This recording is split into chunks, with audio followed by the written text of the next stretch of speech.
الف لام میم ذلك الكتاب لا ريب فيه هدى للمتقين صدق الله العظيم بلغنا رسوله النبي الأمين المتين المكين الموهب الكريم ونحن على ذلك لمن الشاهدين والحمد لله رب العالمين. قال الله تبارك وتعالى في مقام الآخر إن الله وملائكته يصلون على النبي يا أيها الذين آمنوا صلوا عليه وسلموا تسليما.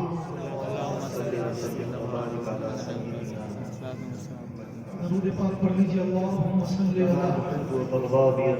على سيدنا مولانا مولانا محمد صلاة سلاما عليك يا رسول الله وعلى آلك وأصحابك يا حبيب الله صلى الله تعالى عليه وسلم. حضرات محترم، سب سے پہلے میں بڑے ادب و احترام کے ساتھ ان حضرات سے گزارش کر رہا ہوں جو محفل سے بہت دور بیٹھے ہیں. اتنی کوئی لمبی سردی نہیں ہے جس سے آپ کو جو ہے سردی لگ سکتی ہو، اس لیے ادب و احترام سے گزارش ہے کہ جو جگہ یہ خالی نظر آ رہی ہے اس جگہ کو اگر پر کر دیں گے تو تھوڑا محفل جو ہے اس میں روحانیت اور بڑھ جائے گی. ایک مرتبہ اور درود پاک پڑھ لیجیے. اللہم صلی علی سیدنا و مولانا مولانا محمد صلاۃ سلاما علیک یا رسول اللہ وعلی آلک و اصحابک یا حبیب اللہ صلی اللہ تعالی علیہ وسلم. درود پاک کے تعلق سے کسی شاعر نے کہا بحق عشق کے زیور درود پڑھو ثواب نہ ہو مقدر درود پڑھو. بحق عشق کے زیور درود پڑھو ثواب نہ ہو مقدر درود پڑھو.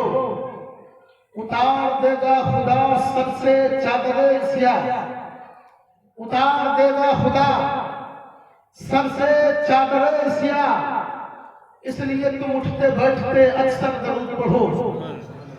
اس لیے تم اٹھتے بیٹھتے اکثر درود پڑھو. اور کسی شاعر نے کہا ہے کہ مدینے میں درودوں کا جو تحفہ بھیج دیتا ہے، مدینے میں درودوں کا جو تحفہ بھیج دیتا ہے خدا اس کی حفاظت میں فرشتہ بھیج دیتا ہے. اور خدا دیتا ہے برکت ایسے بیٹوں کی کمائی میں.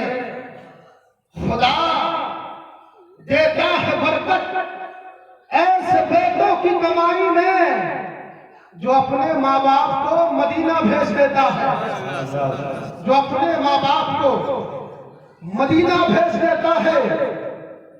اور یہ شعر سنیے گا، ہندوستان میں جو آپ یہ اسلام کی ہریالی دیکھ رہے ہیں، جو ہمارے سروں پر یہ ٹوپیاں دیکھ رہے ہیں، مسجد کی میناروں سے جو اللہ اکبر کی صدائیں بلند ہو رہی ہے، یہ کسی ہندوستان میں کسی اور کا صدقہ نہیں ہے بلکہ عطا رسول حضور غریب نواز کا صدقہ ہے. شاعر نے کہا کہ ہمیں اجمیر سے مدینے کو بھیجے تو تعجب کیا، ہمیں اجمیر سے مدینے کو بھیجے تو تعجب کیا، وہ آنا ساگر بلانے کو کیسا بھیج دیتا ہے.